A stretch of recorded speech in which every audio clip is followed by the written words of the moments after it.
में हमारे बीच उपस्थित आदरणीय खंड शिक्षा अधिकारी महोदया श्रीमती इंदू जी, उनके साथ डीएससी से पधारे जो लगातार हमारे साथ पिछले 5 दिनों से आदरणीय साथी श्रीमान उद्यम जी, और हमारे मुख्य प्रशिक्षक के नाते जिनका कुशल मार्गदर्शन हम सभी को प्राप्त हुआ, आदरणीय नरेश सर, आदरणीय संदीप जी, अजय जी, अशोक जी, राजकुमार जी, कमलजीत जी, सभी सम्मानित साथियों का मैं सदन की तरफ से, अपने सभी साथियों की तरफ से मैं बताना चाहूंगा मैम को कि यहाँ पर अधिकांश साथी पलवल जिले से हैं, कुछ साथी सिरसा से हैं, कुछ साथी रेवाड़ी से हैं। उन सभी की तरफ से मैं आप सभी का आभार प्रकट करना चाहूंगा, क्योंकि निश्चित रूप से यहाँ पर जो सम्मानित साथी रहे उन्होंने अपना 100% हमें देने का प्रयास किया, और हम भी ये प्रयास करेंगे कि जो आपने यहाँ पर हमें जानकारी दी, प्रशिक्षण दिया, उसको वहाँ पर हम धरातल पर इम्प्लीमेंट करने का प्रयास करेंगे।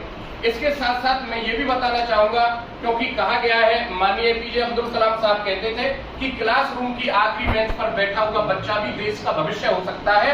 एक टीचर होने के नाते, एक केआरपी होने के नाते, एक मुख्य प्रशिक्षक होने के नाते हमें उस भविष्य को तलाशने की आवश्यकता है। ये हम अपने सभी सम्मानित अध्यापकों को बताने का प्रयास करेंगे।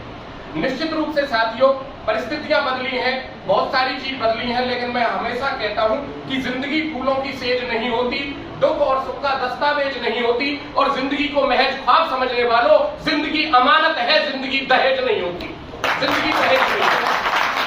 कि यहाँ पर आदरणीय मेरे साथी बैठे हैं, गुरुजी, देखें आप जहां भी जाते हैं एक्टिव मोड पर रहते हैं।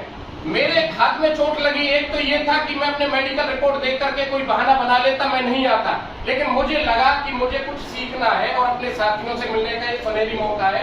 मैं चोट के बावजूद यहाँ आया, तो मैं अपने साथियों के लिए केवल इतना कहूंगा, जो हमारे एमपी साथी थे, कमाल कर दिया उन्होंने, शालीनता के साथ अपना बहुत अच्छा वो दिया कि बर्फ का पर्वत इरादे छोड़कर गलता रहा। नरेश जी के लिए, संदीप जी के लिए, बर्फ का पर्वत इरादे छोड़कर गलता रहा, रोज सूरज हार थककर सांझ को ढलता रहा, पर अंदाज रहा इनके जीवन का तो अलग, आंधियां चलती रही लेकिन दिया जलता रहा, आंधियां चलती रही लेकिन दिया जलता रहा। ऐसे हमारे एमपी साथी रहे हैं, और मैं अपने लिए और आपके लिए भी कहूंगा कि बदलती हुई परिस्थितियों में हमने अपने आप को बदलना होगा। यही शायद इंटेलिजेंसी कहलाती है साथियों, कि जिंदगी भर, ये तो हो गया। दूसरा मैं बोलूंगा क्या कि जिंदगी भर टूटने का डर, झुका हमको ना पाया, मौत ने भी हार कर खुद जन्मदिन हमारा मनाया, तुम उन्हें दे दो चुनौती जो हमें बुझाने पर तुले हैं, हम तो वो दीपक हैं जिन्हें खुद आंधियों ने जलाया। तो मैं आप सभी से ये निवेदन करूंगा कि आप अपने कार्यस्थल पर जाएं, और जो यहाँ पर जानकारी दी है उसको अच्छी तरीके से वहां पर करें, और निश्चित रूप से 2 पंक्तियों के माध्यम से अपनी वाणी को विराम दूंगा कि रावी की रवानी बदलेगी। सर, रावी की रवानी बदलेगी। प्यारे लाल जी भी आगे, सैल्यूट करता हूं सर आपकी कार्यशैली को। आप बहुत अच्छा प्रबंधन आपका रहा, और समय समय पर हमें बहुत स्वादिष्ट भोजन आपने कराया, बहुत बहुत आभार। कि रावी की रवानी बदलेगी, सतलुज का मुहाना बदलेगा। रावी की रवानी बदलेगी, सतलुज का मुहाना बदलेगा। गर होश में हो जाए जोश तेरा, तस्वीर का जामा बदलेगा। बेजार ना हो, बेकार ना हो, ये सारा फसाना बदलेगा। अरे कुछ तुम बदलो, कुछ हम बदलें, फिर ये जमाना बदलेगा। कुछ तुम बदलो, कुछ हम बदलें, फिर ये जमाना बदलेगा। आप सभी का बहुत बहुत आभार, धन्यवाद। और उनके साथ उनकी पूरी टीम और हमारे सभी सम्मानित एमपी साहिबान और सभी एबीआरसी, बीआरपी और केआरपी के रूप में सभी सम्मानित साथी अध्यापक,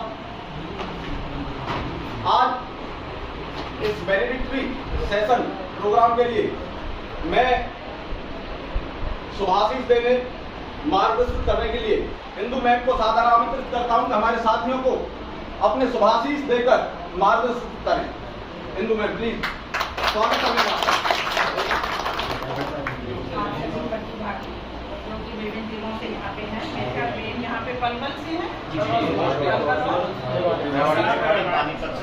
तो स्वागत तो आपका पिछले 5 दिनों में बहुत बार हो चुका, तो मैं तो आप सभी का धन्यवाद करना चाहूँगी कि आप सबके सहयोग से ही हमारा ये जो प्रोग्राम, ट्रेनिंग प्रोग्राम चला है, बहुत अच्छा चला। कि आप लोगों ने इतने इत्मीनान से और इतने आराम से बैठ के ट्रेनिंग की कि जो दे रहे हैं एमटीज हैं उनको भी मजा आता है। देखिए, जब आप लोगों को लगता है टीचर का स्टूडेंट अच्छा हो तो टीचर को भी मजा आता है। और जैसे सर ने कहा, मैं ज़्यादा समय नहीं होगी क्योंकि 7 बैचेज आपको पता है हमें सर्टिफिकेट डिस्ट्रीब्यूट करना है।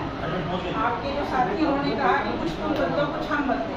आपसे विभाग यही आशा रखता है कि कुछ आप बदलोगे, कुछ अधिकारी बदलेंगे, विभाग बदलेगा तो निश्चित तौर पे हमारे विद्यालय बदलेंगे और हमारे यहाँ जो अटेंडेंस की जो सबसे बड़ी समस्या आ रही है कि जो सरकारी स्कूलों में अटेंडेंस गिर रही है वो निश्चित तौर पे बढ़ेगी और अगर वो बढ़ी तो हमारे विद्यालयों का जो परिवेश का जो भी है सब वो बदलेगा और लोग हमें भी जो हमारे उसमें आ रहा है कि सरकारी विद्यालयों में काम नहीं हो रहा ऐसा नहीं है ना।